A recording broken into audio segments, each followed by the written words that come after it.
Bonjour à tous et à toutes, bienvenue à ce webinaire. Ravi de vous accueillir. On va attendre quelques secondes avant de démarrer pour que un maximum de personnes puissent être présents et présentes. Bienvenue à celles qui nous rejoignent et ceux qui nous rejoignent. Bienvenue à tous et à toutes.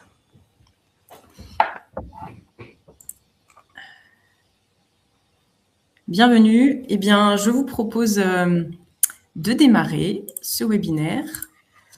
Bonjour à toutes et tous. Donc, on va passer 1 heure ensemble sur ce webinaire intitulé donc Transformer vos équipes en acteurs RSE, stratégie pour une adhésion maximale.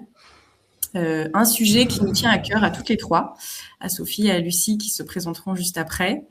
Et donc, pendant cette heure, on va s'efforcer de vous apporter à la fois des éléments de réflexion, mais aussi des conseils concrets. Donc, prenez un café peut-être glacé, vu le contexte, mettez-vous proche d'une clim ou d'un ventilateur. L'idée, c'est que vous soyez bien installés pour passer cette heure ensemble.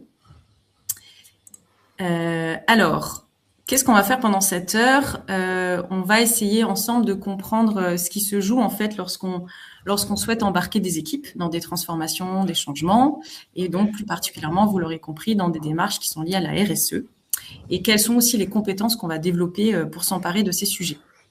Donc plus concrètement, on va vous proposer d'explorer ce qu'on a appelé les mécanismes humains qui sont à l'œuvre dans la motivation, l'adhésion des collaborateurs.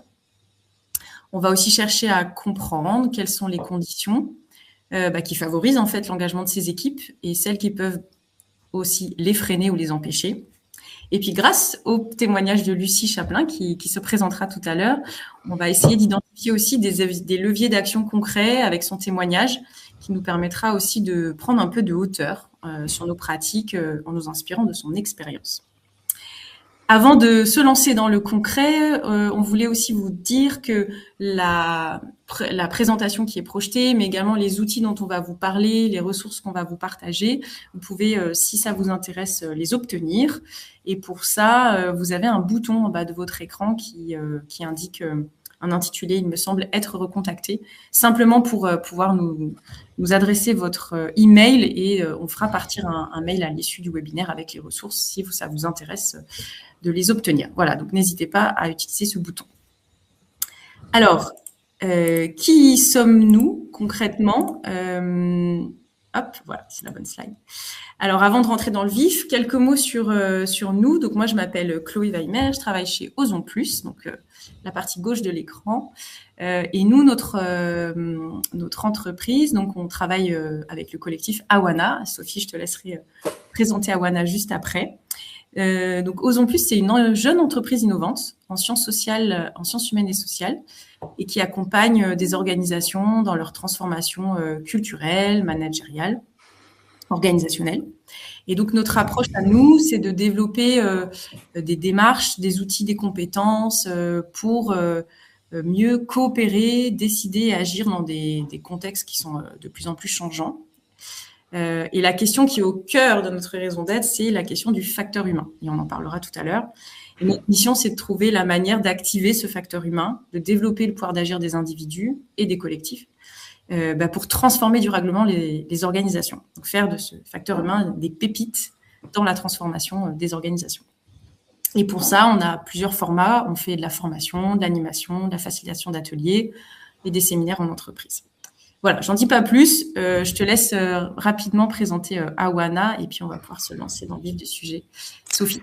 Bonjour à tous et merci Chloé. Oui, donc moi je suis Sophie Bochereau, je suis en fait formatrice, coach et consultante et ma spécialité c'est d'accompagner les transformations individuelles et collectives au service des enjeux environnementaux.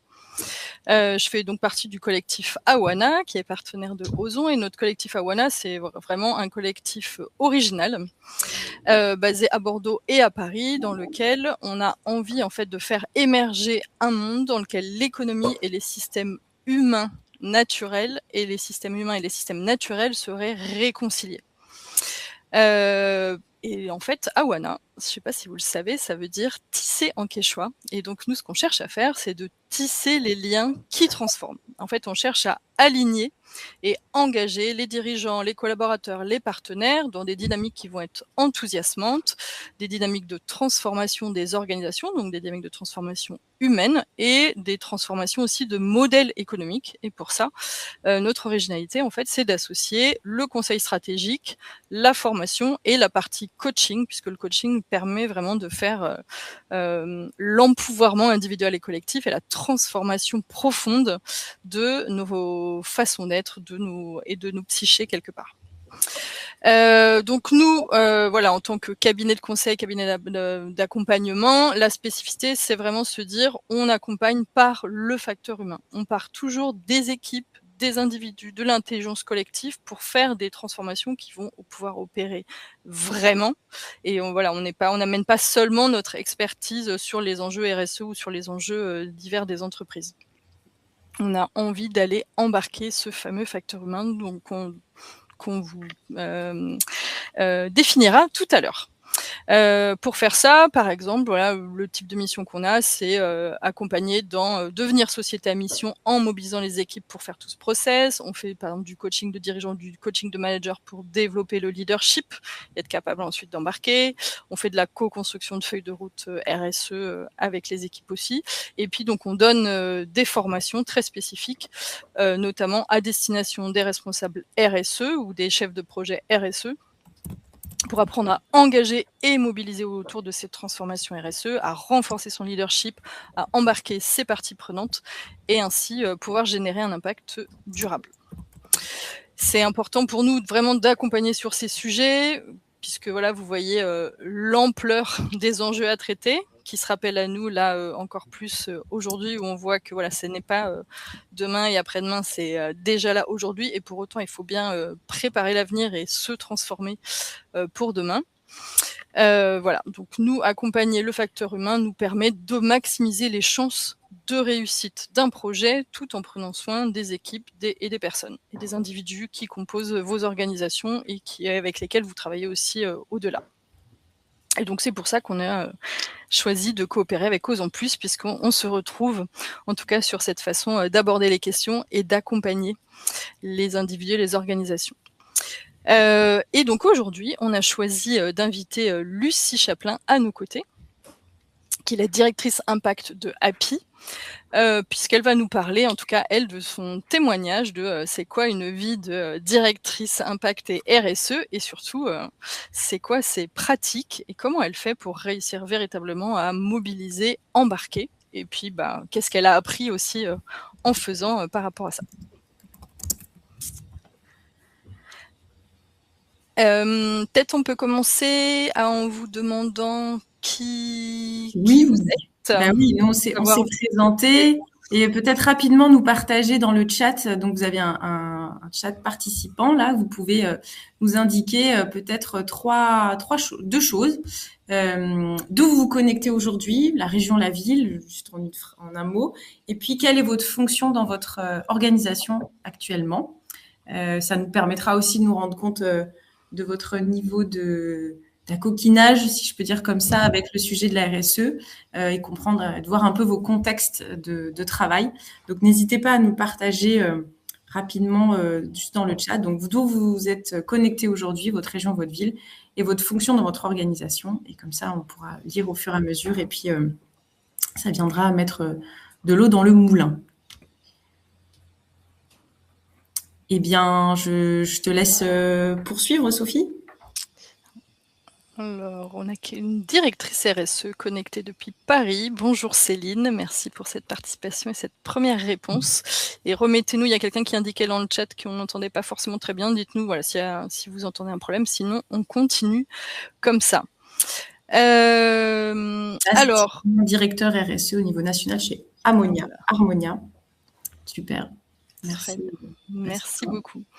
Alors, pour commencer, on avait effectivement envie de voir ensemble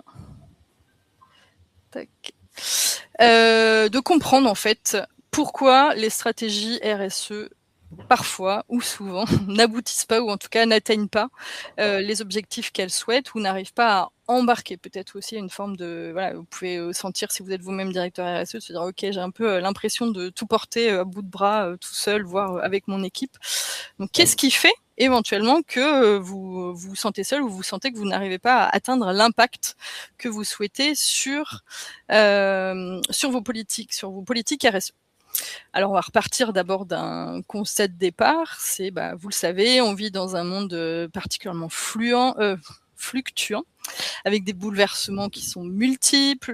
Les changements qui sont à opérer sont vraiment très importants pour réussir à garder vos entreprises et vos organisations à la fois viables économiquement aujourd'hui et en même temps, l'enjeu, c'est de travailler sur la pérennité de l'entreprise sur le long terme. Sa pérennité à la fois, voilà, est-ce qu'elle va pouvoir poursuivre à réaliser sa raison d'être et est-ce qu'elle sera toujours là dans le monde de demain qui aura bien changé aussi sur ces enjeux. Ça, c'est votre rôle. Et pour autant, vous agissez dans un monde où les enjeux environnementaux et sociaux sont eux aussi de plus en plus complexes. Donc le contexte aussi ne nous facilite pas la vie. Donc la question ici, c'est pas qu'est-ce qu'on change, mais surtout comment on doit changer, comment on doit modifier nos façons de changer globalement et d'accompagner ces changements sans s'épuiser. C'est-à-dire qu'on va quand même chercher à éviter le burn-out individuel, à la fois vous-même, voilà, quand vous êtes responsable de la transformation, mais aussi des collaborateurs en interne. Et aussi, voilà, notre objectif, c'est d'éviter le burn-out planétaire. On cherche comment changer sans rigidifier l'organisation, sans cristalliser, sans créer. Voilà, il y a ceux qui suivent, enfin il y a ceux qui impulsent les politiques RSE, et puis il y a ceux qui font que suivre et qui ne sont pas nécessairement embarqués là-dedans. Comment changer pour ne pas non plus reproduire les boucles de ce qui génère les problèmes actuels. Pour autant, quand on parle de changement, je ne sais pas si vous avez déjà entendu ce chiffre, il y a une étude qu'on cite souvent qui vient du cabinet McKinsey, qui nous dit que 70 des projets de transformation n'atteignent pas leur objectif. Ça fait, c'est assez important. En gros, ce chiffre, il nous dit qu'il y a plus de 2 projets de transformation sur 3, c'est-à-dire aussi bien quand on parle de réorganisation, de stratégie RSE, de fusion ou de transfo culturel, qui n'aboutissent pas aux résultats qu'on attendait d'elles. Et ça, c'est pas un problème de stratégie, c'est pas un manque de stratégie, c'est pas un manque d'outils, c'est pas un manque de budget, c'est un manque d'attention aux facteurs humains. C'est le fait que se dire, OK, on va embarquer, on va changer, tout le monde va nous suivre, et en fait, on n'a pas pris soin de prendre soin de ce qui était invisible, de prendre soin de ce fameux facteur humain. On est resté sur la partie émergée, on a traité simplement les symptômes, et on est passé peut-être à côté de ce qui se jouait en dessous. Alors, je vous parle de facteur humain, mais ça veut dire quoi, le facteur humain? Oups. Tac. Le facteur humain, c'est l'ensemble des dimensions cognitives, émotionnelles, relationnelles, culturelles, symboliques et organisationnelles qui influencent les capacités de transformation des individus et des collectifs. Donc moi-même aussi, le facteur humain, c'est quand je me donne des objectifs dans la vie, est-ce que mon propre facteur humain m'influence et me permet d'aller de l'avant ou me bloque? Et collectivement, quand on a un projet, en quoi ces fameuses dimensions du facteur humain vont nous permettre d'avancer, être des leviers ou nous bloquer. Alors, quand je parle de dimension cognitive, en fait, très concrètement, c'est quoi nos représentations, nos croyances et éventuellement nos biais cognitifs aussi. C'est-à-dire tout ce qui est de l'ordre de la façon dont on perçoit, on interprète et on construit le sens de ce qu'on fait et comment je vais construire le sens face au changement qu'on est en train de me proposer. La dimension émotionnelle dans le facteur humain, c'est par exemple, y a la peur, la sécurité, la motivation. C'est tout ce qui va se jouer intérieurement, toutes ces émotions qui peuvent freiner, mobiliser ou me rassurer pour suivre cette transformation qui m'est proposée. Les dimensions relationnelles, ça va être la confiance, la coopération, est-ce que je suis en réseau? C'est tout ce qui est de l'ordre de la qualité des liens entre les personnes, leur capacité à agir ensemble. La dimension cognitive, la dimension culturelle, ce sont les normes, les valeurs, les habitudes, c'est tout ce qu'on partage collectivement, qui est souvent implicite et qui va se révéler dans nos comportements. Enfin, la dimension symbolique, elle, en gros, c'est quoi le sens? C'est quoi l'identité? Est-ce qu'il y a de la reconnaissance dans ce qu'on fait ensemble? C'est tout ce que le changement va représenter pour chacun. Qu'est-ce que ça va toucher, par exemple, pour moi, en termes d'image de moi, de statut personnel, comment je perçois le sens de ce qui est proposé aujourd'hui? Et enfin, les dimensions organisationnelles dans ce facteur humain, en gros, c'est tout ce qui est l'ordre des structures, du pouvoir, des process. C'est tout le cadre formel, les règles, les rôles, les circuits de décision, qui vont permettre de rendre possible ou pas cette transformation. Donc, vous voyez, là, il y a pas mal de choses déjà que ça inclut. Je sais pas ce que ça a généré chez vous. On se dit, waouh, il y a, en gros, on est en train de travailler aussi sur l'ensemble de ces dimensions qui sont assez mouvantes et qui sont reliées et interconnectées. Et pour autant, c'est important de savoir qu'il y a tout ça qui vit, qui est là, qui est existant au sein de votre organisation. On va même jusqu'à dire que c'est le capital vivant de votre organisation, votre capital humain, votre facteur humain. Hop. Et ce facteur humain, il se joue en fait à 3 niveaux. Donc le facteur humain, c'est en fait l'ensemble de nos capacités, de nos dynamiques et des conditions humaines qui vont déterminer la façon dont l'organisation va penser, décider, coopérer et être en capacité de se transformer sur la durée. Pour tout ça, on agit à 3 niveaux. En tout cas, il y a 3 niveaux qui sont en jeu. Il y a le niveau individuel. Tous les aspects du facteur humain dont je viens de vous parler se jouent au niveau individuel. Ils se jouent au niveau relationnel et collectif, ce qu'on appelle le niveau méso ici, et ils se jouent au niveau de l'organisation, qu'on va appeler ici le niveau macro. Et là, quand je suis en charge du changement, de la transformation, de proposer des nouvelles stratégies RSE, par exemple, je dois jouer sur leur alignement, je dois être en vigilance sur l'alignement ou sur les éventuelles tensions, puisque c'est ça qui va avoir un impact sur la capacité réelle de mon organisation à agir face à la complexité quand je dois mettre en œuvre mes stratégies RSE. Il y a peut-être même un terme que vous connaissez, qui est le PFH. Je ne sais pas si vous avez déjà entendu parler de ce terme. Donc ce P de facteur humain. Et comme le disait Hubert Reeves, le PFH, c'est ce qui fait que l'on ne passe pas de ce que l'on sait à ce que cela implique. Et ça, si vous avez déjà entendu parler de ce terme, en général, c'est plutôt pour dire que, ok, on avait un super projet, et à cause de ce PFH, eh ben, ça a foiré, globalement. D'où notre conviction qu'il est indispensable de prendre en compte le facteur humain dans la mise en œuvre de toutes nos stratégies.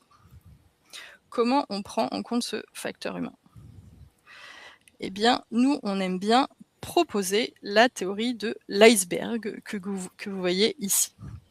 Comme on l'a vu ici, si une politique de transformation échoue, en fait, c'est pas à cause du manque de stratégie, du manque d'outils, de technologie ou de compétences techniques. Ça, on l'a, la superstructure, on l'a, et souvent, c'est ce qu'on voit justement dans l'organisation.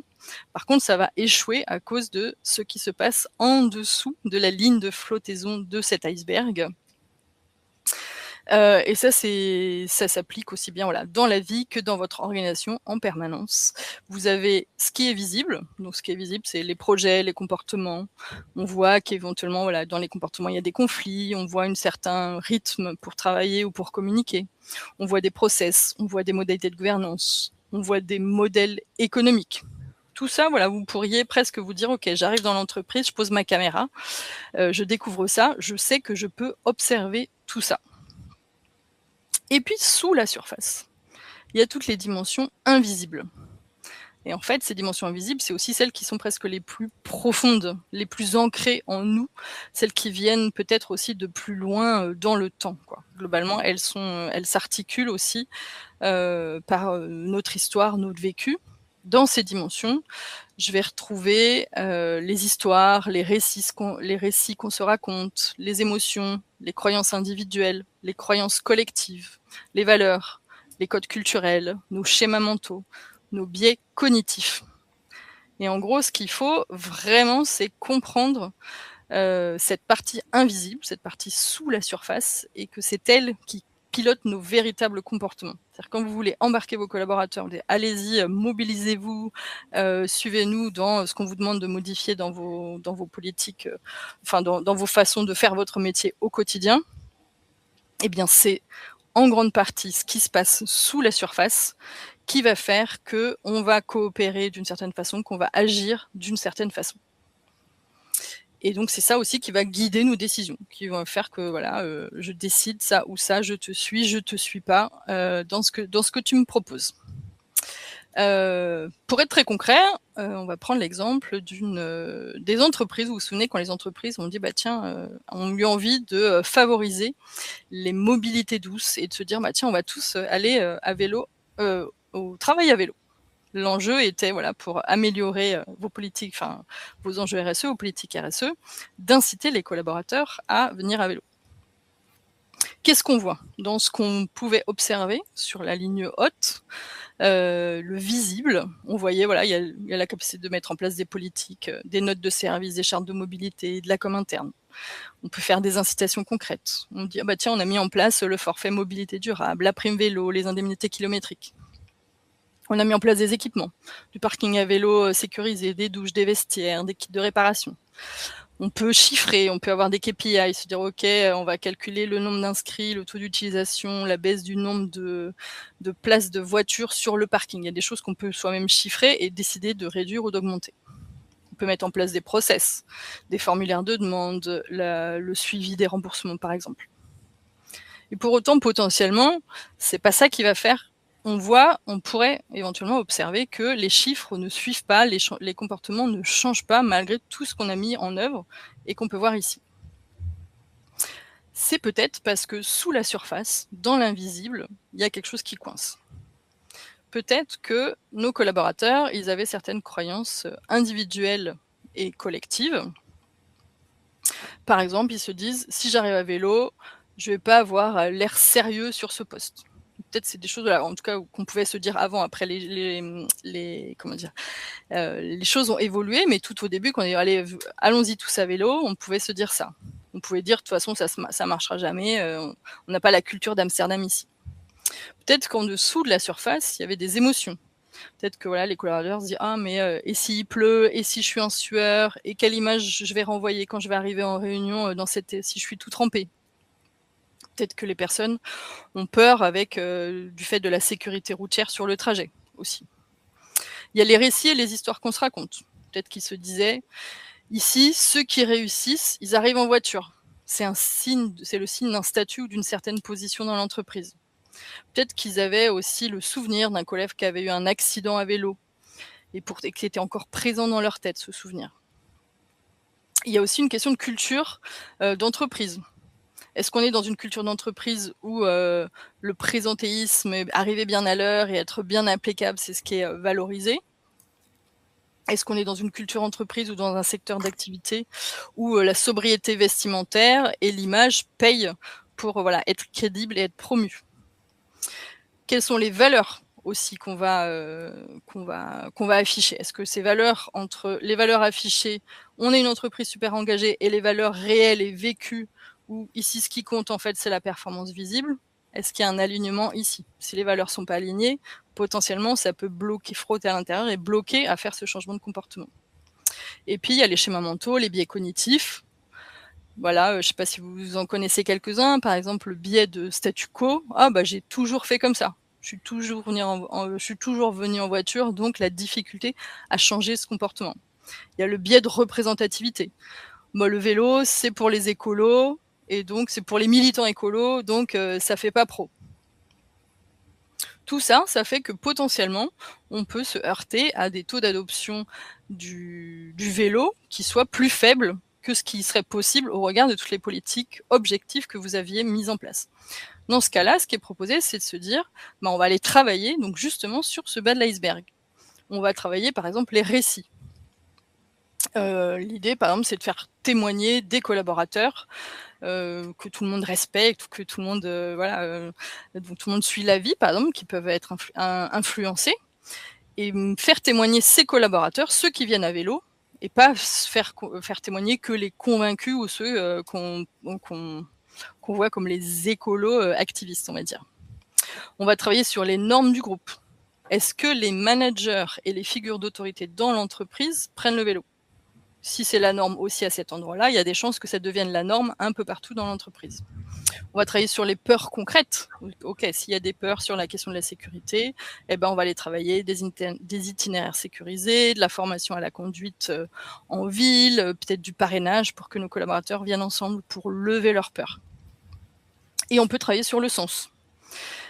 En quoi le vélo se relève de notre identité collective, véritablement. Ici, on prend soin de sa santé, et ici, on prend soin de la planète. Et c'est pas juste une question de prime ou de chiffres, de KPI à la fin de l'année sur le nombre de collaborateurs qui viennent en vélo chez nous. Donc on voit ici, le gros du travail, il va se nicher dans le facteur humain. Le visible, c'est tout ce qu'on peut décréter soi-même, et l'invisible, c'est tout ce qu'on va devoir travailler, vous, à votre endroit, ou travailler avec d'autres personnes au sein de vos organisations, qu'on va travailler avec le temps, et oui, ça demande du temps et de la répétition, qu'on va travailler dans la confiance, on doit générer la confiance autour de soi, autour de ce qu'on propose, et dans des espaces de dialogue et de partage.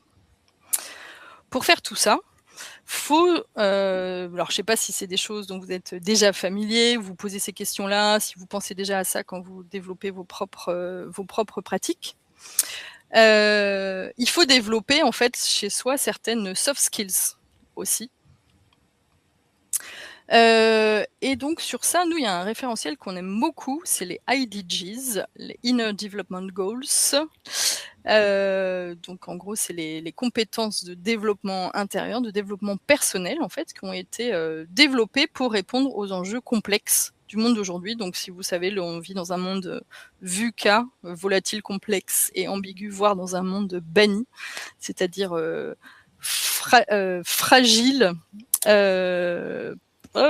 anxieux, non linéaire et incompréhensible. Eh bien, pour réussir à vivre dans ce monde-là, à prendre des décisions dans ce monde-là, à embarquer et à coopérer dans ce monde-là, il y a des communautés entières à travers le monde qui sont réunies, des chercheurs et des professionnels pour élaborer un référentiel de compétences. Ce référentiel, il permettait de répondre à la question: quelles sont les compétences que nous devons développer au XXIe siècle pour relever les défis complexes de notre époque? Et là, ça aboutit aux 23 compétences que vous voyez ici, qui sont réparties en 5 grandes dimensions. Donc la première dimension, c'est l'être, c'est tout ce qui est l'ordre de la relation à soi, la capacité à se connaître suffisamment pour ne pas réagir de façon automatique à la pression, mais être capable d'avoir la conscience de soi, la compréhension de soi. La deuxième dimension, c'est penser. Donc, c'est tout ce qui est l'ordre de la pensée systémique, la vision long terme, la pensée critique, c'est la capacité à voir les interdépendances et à traiter les problèmes complexes autrement que par des réponses simples ou simplistes pour créer de nouvelles solutions. La troisième dimension, c'est comment on va interagir, comment on apprend à interagir et à se relier, à écouter vraiment, pas pour répondre, mais pour comprendre. Donc, on va développer l'empathie, l'humilité, la capacité à se relier. La quatrième dimension, c'est comment on collabore. Vraiment, notre capacité à travailler ensemble, co-construire dans la confiance, co-créer, développer ses compétences relationnelles, une mentalité inclusive et être capable de mobiliser. C'est ce qui va faire la différence entre la réunion où chacun défend son territoire et une réunion où on est capable de faire émerger ensemble quelque chose de nouveau pour répondre à ces enjeux. Et la cinquième dimension, c'est agir. Tout ce qui est l'ordre du courage, la créativité, la résilience, l'optimisme. Donc, notre capacité à agir malgré l'incertitude et à prendre des décisions, pouvoir prendre des décisions et se mettre en action dans des situations complexes et ambiguës.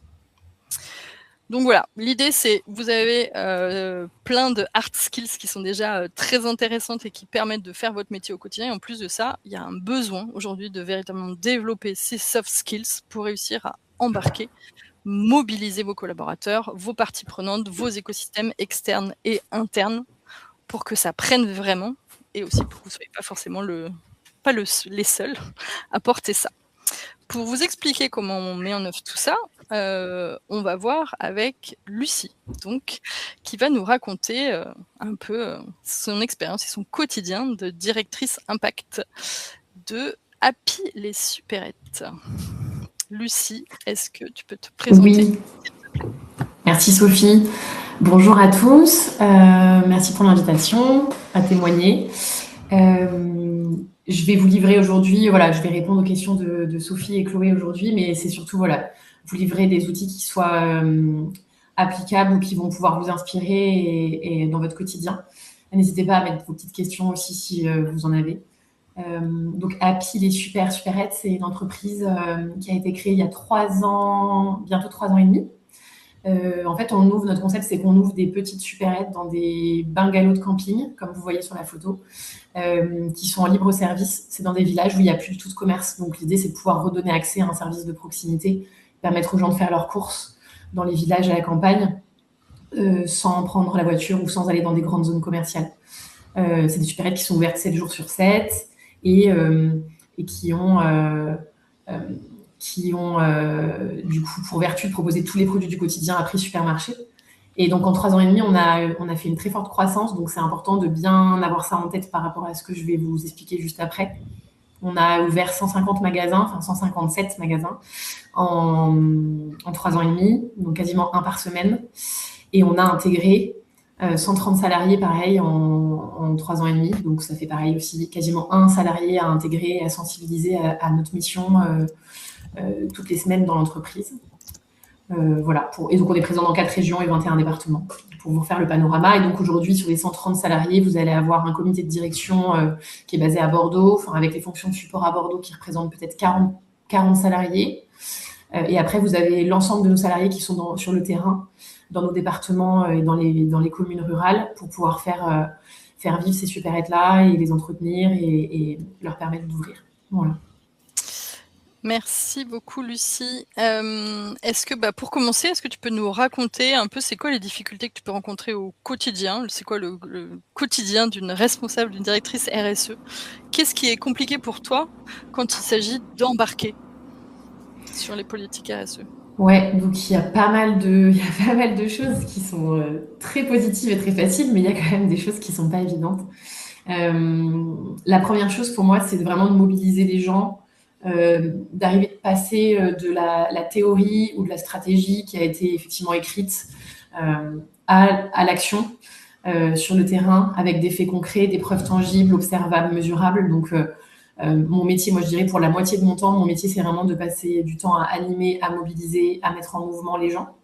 Donc ça c'est la première difficulté, le premier défi à relever, mais on évoquera quelques pistes justement pour y arriver. Moi personnellement, en tant que directrice de l'impact, je me sens souvent seule. Et pourtant je suis pas seule parce qu'on est 130, mais je pense que le responsable RSE c'est celui qui est un peu le Jiminy Cricket, qui peut être perçu comme le relou de service, qui a toujours un avis peut-être opposé aux autres, qui va aller exiger encore plus pour œuvrer pour la transition du coup sociale et environnementale. Donc parfois cette solitude parce qu'on n'a pas forcément de pairs, qu'on peut aller contre et voilà, qu'on peut souvent être en opposition par rapport à d'autres collègues. Et du coup, après, la difficulté seconde qui découle de ça, c'est comment est-ce que je passe de la confrontation à la mobilisation collective et comment je fais en sorte de dire, voilà, là, on a un point de désaccord et comment est-ce qu'on fait pour transformer et partager un objectif commun pour avancer ensemble. Je pense qu'un responsable RSE, pour avoir essuyé les plâtres moi-même, doit savoir s'imposer, fixer ses propres limites, celles de l'entreprise. C'est un peu le garde-fou d'un comité de direction. Je trouve très important d'ailleurs qu'un responsable RSE ou qu'un directeur RSE fasse partie prenante du comité de direction et des décisions stratégiques de l'entreprise. Et on doit incarner des idées qui sont fortes, qui vont parfois à l'encontre de certaines décisions purement financières de l'entreprise. Donc il faut avoir assez de charisme ou en tout cas du leadership assez naturel. Et puis peut-être la dernière chose, c'est avoir une double vision, pouvoir se projeter sur un temps long Donc, être visionnaire, voir des choses, survoler un peu l'entreprise comme un avion, en prenant en compte énormément de facteurs et puis en projetant sur 20 ans, par exemple, et en même temps être dans le détail de nos fichiers Excel, de nos KPI et pouvoir comprendre les métiers de chacun et de chacune pour pouvoir passer à l'action, quoi. Merci beaucoup. On va vous inviter, si vous voulez, à nous dire dans le chat, vous, c'est quoi qui est difficile pour vous quand vous devez embarquer vos collaborateurs dans un changement. Et on reviendra dessus plus tard pour voir s'il y a des nouvelles idées qui émergent et puis si on peut le nourrir avec l'expérience de Lucie par rapport à vos propres blocages et difficultés. Est-ce que tu peux nous expliquer comment tu fais, toi, au quotidien? C'est quoi ta sauce secrète pour embarquer tes équipes dans la mise en œuvre de la stratégie RSE? Déjà, il y a un truc qui est hyper important que nous on a fait au début, que j'aurais pu dire en introduction, du coup en présentation de l'entreprise, mais nous on est société à mission, ça a été un souhait dès le départ. Donc c'est que notre mission, notre cap et nos engagements sociétaux environnementaux sont inscrits dans les statuts de l'entreprise. Donc on va dire que c'est le socle de base et c'est cette mission et ces valeurs qu'on diffuse à tous. Donc moi je reçois individuellement chaque nouveau salarié, que ce soit en visio ou en présentiel, mais au moins 20-30 minutes au téléphone pour pouvoir les briefer là-dessus et pour pouvoir infuser tout ce qui a permis d'être le squelette de l'entreprise au tout départ et où est-ce que nos fondateurs qui sont des vrais humanistes en plus, qui ont voulu créer ce concept pour revitaliser les communes rurales, qu'est-ce qu'on a voulu transmettre, où est-ce qu'on veut aller, qu'est-ce qu'on veut défendre. Il y a un côté un peu militant aussi dans notre entreprise, on espère faire bouger les lignes un jour. Mais donc c'est vraiment bien décrire ce cap, le garder, sensibiliser autour. Et donc, beaucoup de temps dédié à la sensibilisation. On fait énormément d'ateliers, de visio, pas forcément obligatoires. C'est au bon vouloir de chacun quand les gens ont le temps. Et c'est un format qui fonctionne bien. Et en fonction des thématiques, chacun peut s'inscrire sur le carbone, sur la QVT, sur la mobilisation rurale. Enfin on fait des petits ateliers comme ça, parfois 30 minutes entre midi et 2, et chacun peut s'inscrire. Donc beaucoup de sensibilisation. Il faut être dans la co-construction. On n'arrive à rien tout seul. Franchement, sur ce métier-là, moi, je peux avoir des idées. Si je les impose, elles marcheront pas, et on en parlera dans les questions que tu me poseras après. Mais il faut vraiment mobiliser et intégrer les personnes dès le départ dans les idées qu'on va proposer et co-construire parfois en petits groupes. Petit groupe, une demi-heure, 1 heure, réfléchir à un sujet. Moi, j'ai un caillou dans la chaussure, il y a un truc, j'arrive pas, j'ai pas la bonne solution. J'invite 3-4 collègues. On propose une solution qui va à tous. Et puis après, en fait, la machine, elle se met en route un peu toute seule. Puis après, il y a un truc qui est très personnel. Je dirais qui est peut-être lié au caractère de chacun. Mais il faut faire les choses, on va dire, avec de la sensibilité. Enfin, ça, c'est en tout cas ce qu'on me dit souvent. Il y a beaucoup de gens qui me disent, Lucie, ça, je veux bien le faire, mais franchement, je le fais vraiment pour toi. Donc, c'est le côté un peu, essayer d'entraîner les gens à aller de l'avant. Et puis ça, c'est en entretenant les relations, en écoutant les signaux faibles. Ok, merci beaucoup. Là, on a parlé tout à l'heure de la théorie de l'iceberg, par exemple. Est-ce qu'on pourrait essayer de voir ensemble comment toi, tu la travailles, par exemple, cette théorie de l'iceberg avec tes collaborateurs? Est-ce que tu peux nous expliquer un peu des freins que tu avais pu observer et comment tu as réussi à les lever? C'est quasi quotidien d'être confronté à ça, d'avoir des noms sur des projets, parce qu'en fait, faut imaginer que la RSE, ça vient toujours en plus de tout le reste, quoi. C'est toujours la dernière roue du carrosse. Donc un nom frontal, c'est hyper régulier, je peux citer un exemple. Là, récemment, on a pas mal d'anti-gaspi, on a pas mal de produits gaspillés en magasin, mais sur des tout petits volumes, donc on n'a pas de solution vraiment clé en main pour pouvoir écouler les stocks d'invendus. On a fait un test avec Too Good To Go dans nos supérettes pour moi j'avais cette idée-là parce que j'y croyais, je voulais qu'on y arrive en fait. J'ai proposé ça et en fait j'ai eu d'office des noms catégoriques. Donc ça c'est ce que j'ai vu au départ, c'est le nom.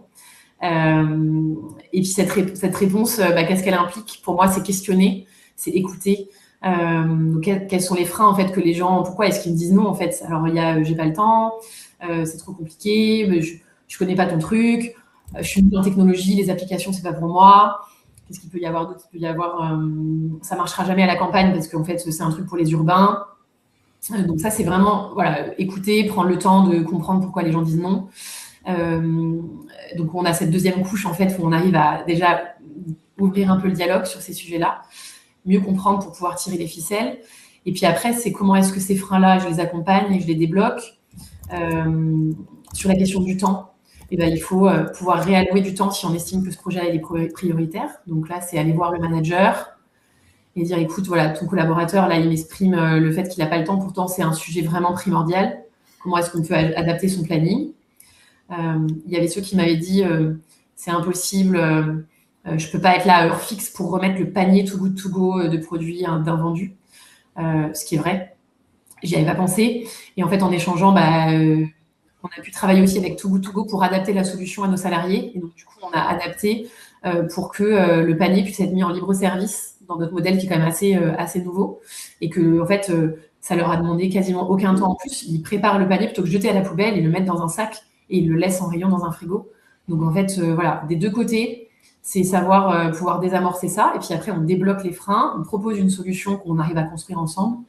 Et puis après, on teste. Et en fait, à la fin, ce qui était marrant, c'était que c'était les salariés qui l'ont fait, qui ont été fiers de l'avoir fait et qui se sont exprimés librement quand on a fait le bilan du test. C'était, en fait, j'ai eu des nouveaux clients, des gens qui n'auraient jamais poussé la porte de ma supérette qui sont venus. Et puis, quand ils viennent chercher le panier anti-gaspi, ils achètent forcément autre chose avec. Donc, ça m'a apporté du chiffre d'affaires. Enfin, voilà, il y a tous les effets positifs on va dire, collatéraux d'avoir pu mener ce test sur 5 salariés aujourd'hui. Et donc, du coup, 2026, l'objectif, c'est de déployer à tout le monde avec ce groupe d'ambassadeurs. Ok, super. Bon, ça a marché. Pour autant, c'est pas forcément toujours très facile.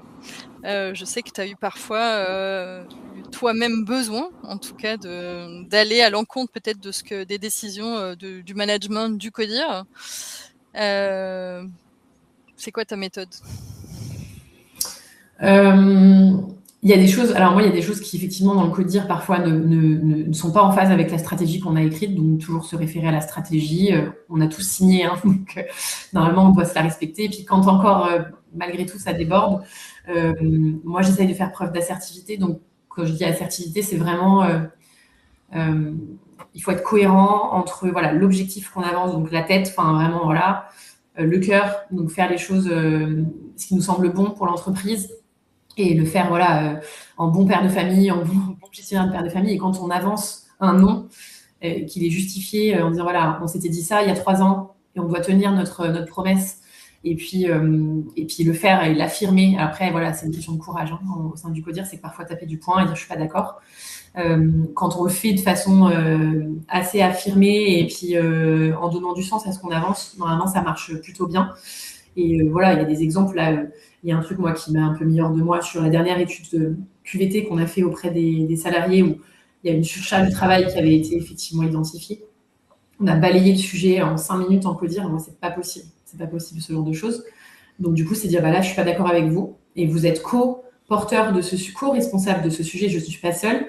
Vos salariés sont en difficulté. Il faut qu'on les aide. Donc, voilà, on a mené un atelier. On a mené un atelier en CODIR sur une demi-journée suite à ma demande. Mais c'est des choses, c'est un exemple parmi d'autres.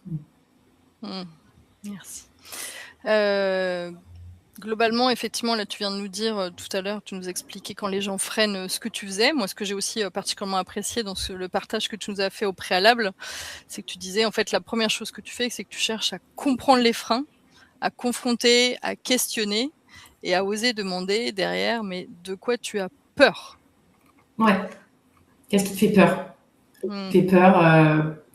Alors, il faut du temps. Hein. De toute façon, il faut du temps pour ces sujets-là. Moi, je vous dis, la moitié de mon temps, c'est de l'animation, c'est de l'écoute, c'est des temps informels. Et demander, là, on a voulu mettre en place des ateliers sur le bien manger dans les écoles des villages où on passe, parce qu'on se rend compte qu'effectivement, les produits les plus achetés dans nos supérettes, c'est de la malbouffe. Après, c'est le mal du siècle, on est tous d'accord, mais on a un rôle à jouer, en ruralité aussi sur ces sujets-là. Et en fait, j'ai eu des oppositions fermes de, en fait, ça sert à rien, c'est perdu d'avance. Et après, quand on demande, mais pourquoi, en fait, tu crois, pourquoi est-ce que tu crois ça? Est-ce que les gens des villages, ils n'ont pas le droit à avoir accès à la même information que les autres? Enfin, est-ce que tu crois pas que les enfants, enfin, ce serait ton enfant, est-ce que tu crois pas qu'il serait content d'avoir un atelier comme ça sur les types d'aliments? Enfin, et puis après, c'est sensibiliser, donner des chiffres, il faut donner du sens, il faut donner de la matière. Donc ce sujet-là, c'est dire qu'il y a une personne sur 2 en France qui est en situation de surpoids. Il y a quasiment 20% qui est en situation d'obésité, voire morbide. Bon, on se dit qu'on a tous notre petit rôle à jouer, donc même si c'est voilà, des tout petits pas, ça peut permettre d'avancer quand même petit à petit. Tu nous as dit aussi que être responsable RSE, c'est savoir désobéir. Donc, je ne savais pas que ton management attendait ça de toi, mais a priori, c'est le rôle que tu t'es donné. C'est ça. Est-ce que tu peux nous raconter comment tu t'y prends? Ouais, ça, c'est des choses, quand on a une conviction forte, il faut en avoir de toute façon quand on est responsable RSE. Sinon, je pense que tous, là, si vous êtes tous responsables directeurs RSE, vous devez avoir choisi ce travail parce que vous aviez des convictions. Donc, il faut aller au bout de ces convictions. On vend dans nos supérettes, depuis le début, on vend des tomates marocaines, des tomates cerises, pardon, marocaines, qui sont effectivement produites dans des conditions assez déplorables au Maroc et qui sont vendues 99 centimes dans nos supérettes, qui, bien sûr, sont nos top ventes auprès des clients. Et moi, ça me hérisse les poils de voir qu'on vend ces produits et qu'en plus, effectivement, ils attirent les clients depuis le début. Et plusieurs fois, je m'y suis reprise pour dire on va arrêter ce produit-là et voilà, je me rends compte que je fais face à un mur. Et du coup, là-dessus, j'ai pris mon petit bâton de pèlerin et puis en fait, j'ai réuni 2-3 personnes en sous-marin sans le dire et j'ai pris l'initiative qu'on retire dans, ça doit faire 6 magasins au total, qu'on retire dans 6 magasins vraiment sur une période donnée, là, au début du printemps, au moment où effectivement on peut avoir de la tomate française en plus vraiment honnête. Enfin, qu'on retire les tomates marocaines de ces magasins-là. Donc j'ai réuni des gens qui étaient déjà sensibles à la cause et que je savais avoir honte de ces produits-là dans les magasins. Donc quand en plus vous avez vos salariés qui vous disent moi j'ai honte de vendre ça en magasin, on se doit de les soutenir. Voilà. Donc on a fait ça, on a supprimé les tomates et en fait on s'est rendu compte que les effets sur le chiffre d'affaires, sur la marge, donc tout ce qui inquiétait les financiers, le CODIR, ont été hyper positifs. Et donc, c'est par cette action-là qui vient du terrain, qui émane des salariés, qu'on arrive à désobéir et puis prouver qu'on avait raison. Si on avait eu tort, c'était pas grave. On aurait perdu un petit peu de temps, mais c'était pas si grave. Voilà. Donc, il faut oser. Il faut oser. Et il faut oser, et des fois, il y a des ratés. Est-ce que tu peux nous partager ces ratés apprenants? Ouais, les ratés. Ouais. Oui, les ratés, souvent, c'est quand on impose les choses sans écouter. Donc l'importance de l'écoute, je l'avais déjà dit, mais nous on s'est planté, on a pensé bien faire en se disant qu'on allait proposer à nos salariés une demi-journée de bénévolat dans l'année. Et en fait, on a choisi nous-mêmes les associations dans lesquelles on souhaitait que les salariés s'embarquent et s'investissent. Et on leur a un peu imposé, la date, on leur a imposé les associations, et en fait, ça a été un tollé. On a dû avoir 2 ou 3 salariés sur 130 qui ont adhéré au projet. Donc, on s'est un peu vexé. Et puis, en fait, quand on a fait le bilan à froid, on s'est dit, mais en fait, on a été naze, sachant qu'on sait qu'en plus, il y a beaucoup de salariés qui sont eux-mêmes impliqués personnellement dans des associations et qu'ils auraient proposé d'eux-mêmes leurs propres associations. Ils auraient entraîné d'autres collègues dedans pour faire découvrir leur environnement personnel, et on aurait eu un taux d'adhésion bien plus élevé. Donc là-dessus, on a voulu imposer quelque chose qui n'a pas du tout fonctionné, et à juste titre. Mais il a fallu un peu de temps pour le comprendre. Voilà, il a fallu se planter pour le comprendre, quoi. Merci pour ce témoignage riche, inspirant et sincère, authentique. Et ça, moi, ça me parle beaucoup et je trouve que ça nous rappelle aussi pas mal cette grille IDGs, des Inner Development Goals dont on a parlé précédemment. Ce que je conclus, moi, de tout ce que tu viens de nous...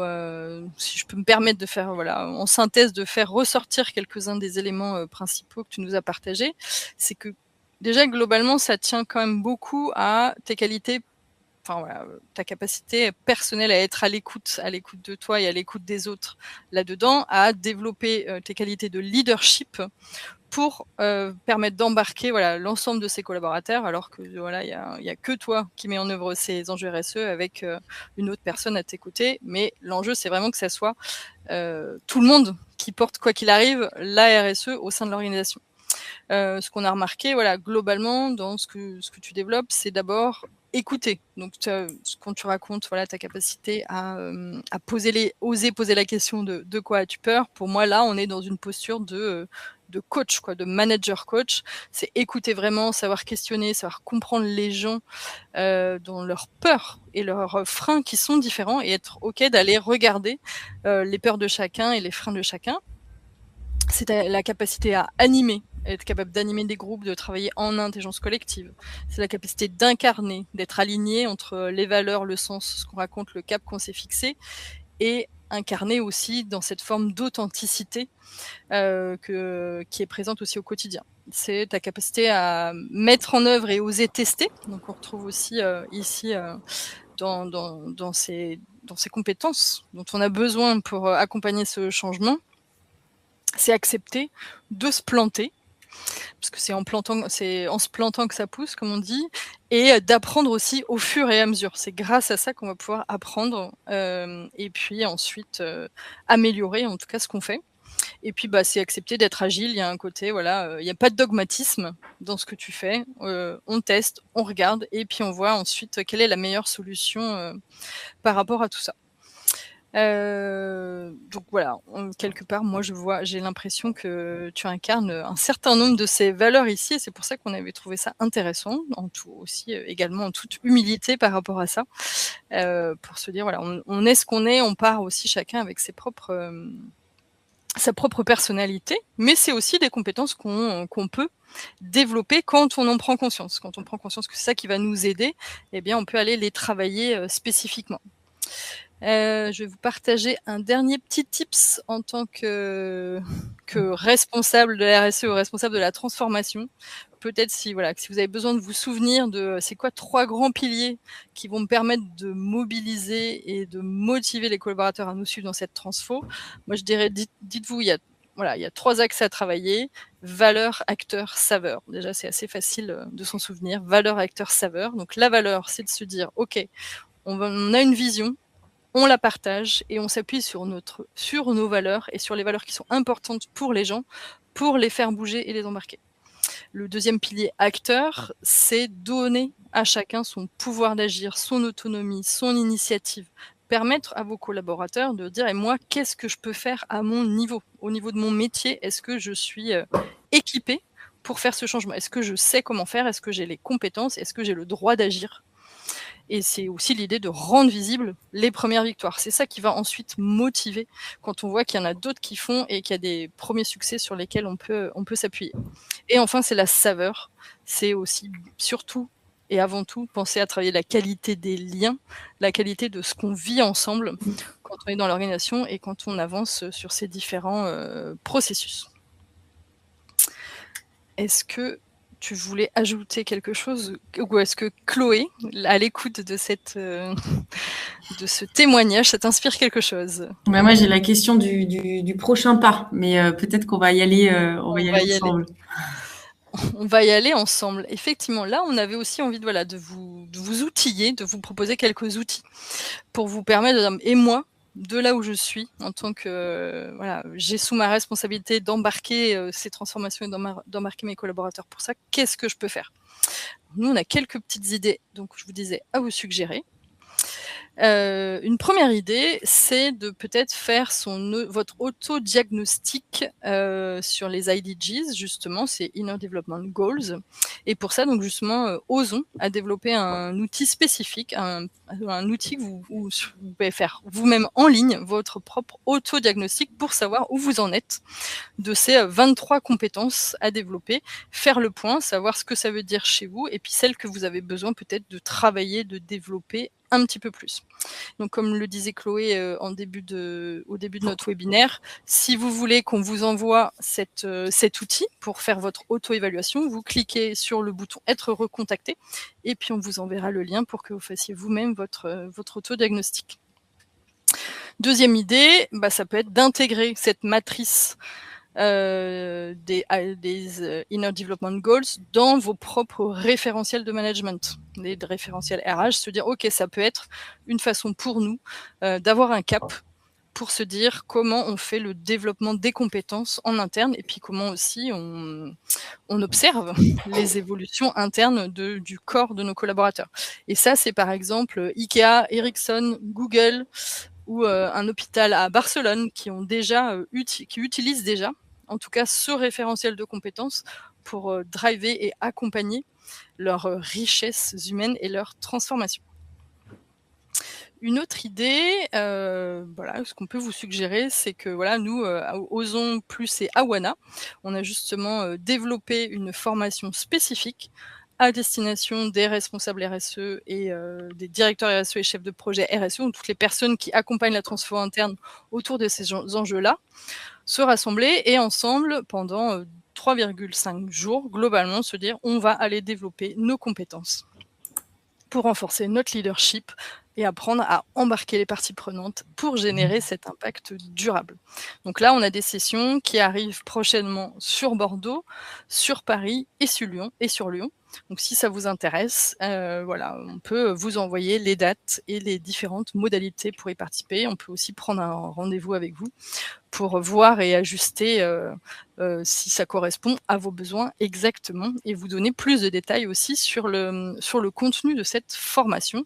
En tout cas, on l'a déjà donné et les participants en étaient vraiment ravis, non seulement de ce qu'ils apprenaient, puis aussi de le faire et d'apprendre ensemble, d'être toujours dans ces démarches d'apprentissage en commun, d'apprentissage entre pairs, et cette espèce de sécurité aussi pour partager sur ce qu'on vit et repartir avec sa propre feuille de route, c'est quand même assez impactant. Et puis, on a aussi Osons qui propose un certain nombre de formations. Oui, en complément de la formation dont vient parler Sophie, qui est très spécifique au sujet qu'on vient aborder sur le webinaire, on a aussi en parallèle d'autres formations en inter-entreprise ou même en intra-entreprise un peu sur mesure, autour justement de ces développements de compétences des Inner Development Goals, avec des formations spécifiques sur le facteur humain, le manager dans la complexité, sur les questions de leadership, d'intelligence émotionnelle et relationnelle, d'intelligence collective. Donc, on va aller former spécifiquement sur certaines dimensions des IDG pour aller muscler la posture qui permet d'embarquer, comme l'a très bien illustré Lucie tout à l'heure, et montrer qu'en fait, ce sont des compétences qui s'acquièrent. Et évidemment qu'on peut avoir des appétences, mais là, en l'occurrence, c'est vraiment intéressant de se dire qu'on peut se muscler même sur des choses qui nous paraissent de l'ordre des sciences molles. On peut complètement se former. Et la deuxième chose qu'on propose aussi, c'est des séminaires, ateliers en entreprise, là également sur mesure, auprès d'organisations privées, d'associations, d'institutions publiques, pour travailler, accompagner le changement culturel et managérial dans ces stratégies RSE, mais pas que, de manière générale, dans les transformations globales au service d'intérêts et des enjeux de transition écologique et solidaire au sein des organisations. Donc, si vous avez des questions sur ce qu'on peut proposer sur les formations, les séminaires, Awana, Osons Plus, n'hésitez pas encore une fois à cliquer sur le bouton « Être recontacté ». Et je vois l'heure qui file, on est quasiment au bout. Il y a quelques questions dans le chat. Peut-être, Lucie, il y avait une question très pragmatique sur, rapidement, où est API, dans quelle région si tu peux juste préciser. Pour trouver l'info, alors c'est Grand Ouest essentiellement, mais prochainement 2027 sur Auvergne-Rhône-Alpes, Hauts-de-France, mais surtout là on est sur front littoral, et vous pouvez trouver sur notre site API les superettes. Il y a une rubrique où nous trouver et vous avez la carte interactive avec tous les petits villages où on a des superettes. Ok, super, merci. Et il y avait une question sur les dates des sessions de formation. J'imagine que c'est sur la formation engagée et mobilisée autour des transformations. Elle démarrera au mois d'octobre et donc ça sera 2 journées en présentiel en octobre et après il y aura d'autres sessions jusqu'au mois de décembre. Donc c'est en plusieurs fois en fait. Et il y aura aussi une session en distanciel à la fin, en demi-journée. Pour pouvoir faire de l'échange de pratiques. Et c'est l'intérêt aussi d'avoir des formations en plusieurs temps, parce qu'on peut vraiment expérimenter et vivre des choses dans les intervalles, revenir, discuter de ce qui a fonctionné, de ce qui a moins fonctionné. Donc vraiment apprendre aussi en faisant au long cours. Et donc voilà, c'est le principe de la formation qui démarrera à début octobre à Bordeaux. Et du coup, on va aller sur la fin du webinaire. Tu avais quelque chose à rajouter, Sophie? Non, je regardais, je découvrais en même temps les questions qui tombaient justement dans le chat. Et je lisais « Avoir conscience de ses propres biais et faire prendre conscience aux autres de leurs biais et réussir à s'aligner dans le codir ». Et ça me faisait penser à ce dont on parlait tout à l'heure avec Lucie, quand on se disait ce serait que toi, si tu avais un tout petit truc à proposer, à dire c'est quoi le prochain petit pas que je peux faire moi pour m'améliorer dans ma posture et dans mon métier au quotidien. Ouais, je dirais être à l'écoute, enfin vraiment être à l'écoute des autres. Et ça paraît un peu pompeux et un peu vague, mais vous pouvez déjà vous dire dans les prochains jours sur un point particulier ou une réunion particulière où je sais que je peux être mis en difficulté, où on va pas forcément être d'accord, ou voilà. Est-ce que j'ai bien écouté la personne qui était en face de moi ou les personnes qui étaient en face de moi? Mais quand je dis bien écouter, c'est dérouler un peu tout ce que vous a présenté Sophie ou tout ce dont on a pu parler derrière. C'est une vraie écoute active du dessous de l'iceberg. Super. Eh ben, merci beaucoup, Lucie, d'avoir été avec nous pour ce témoignage. Avec plaisir. Merci à tous pour votre participation. Merci également à tous pour votre présence. Au plaisir de vous retrouver sur des formations ou sur d'autres webinaires. Et puis, si encore une fois vous êtes intéressé pour avoir les ressources, les infos, le diagnostic sur les IDG, n'hésitez pas à nous le signaler en cliquant sur le bouton « Être contacté ». Eh bien, merci à toutes et à tous. Très bonne fin de journée. Merci Sophie, merci Lucie. Merci. Croiser. Merci, à bientôt. À bientôt.